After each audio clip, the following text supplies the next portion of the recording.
Gundlakamma gate తీయడానికి లేక project పైన నీళ్లు పోయిన పరిస్థితి. ఈరోజు ఎక్కడ కూడా గేట్లు పనిచేయలేదు అనే కంప్లైంట్ లేదు. ఇంకొక పక్క అన్నమయ్య ప్రాజెక్ట్ కొట్టుకోబోయే పరిస్థితి, పులిచెంతల గేట్స్ అన్ని బ్లాక్ అయిన పరిస్థితి.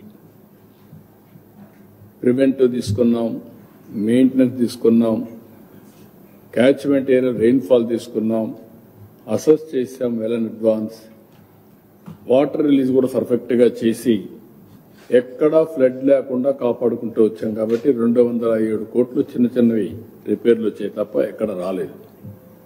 ఆర్డబ్ల్యూఎస్ 1,26,00,000, పంచాయత్ రాజ్ 8,70,00,000 ఇంకా దీంట్లో ఉన్నాయి.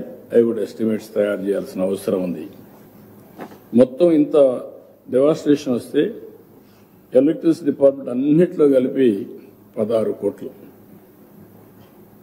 అంటే ఏ విధంగా మనం ఎఫెక్టివ్ గా మేనేజ్ చేయగలిగానికి ఇది ఒక ఎగ్జాంపుల్.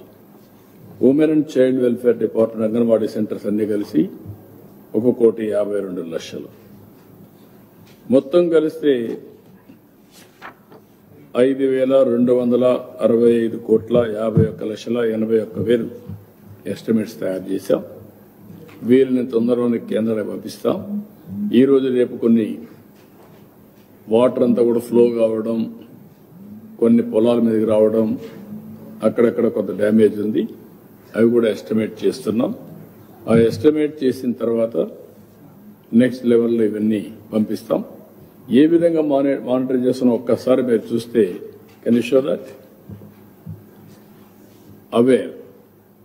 అవేర్లో ఏ విధంగా అన్ని కూడా క్యాప్చర్ చేస్తున్నాం, ఇంక్లూడింగ్ డ్రోన్ అన్ని కూడా వస్తాయి. సో దట్ దాన్ని రియల్ టైంలో ఏఐ ఉపయోగించి మళ్ళా లాస్ట్ మీద కమ్యూనికేషన్ పంపిస్తున్నాం.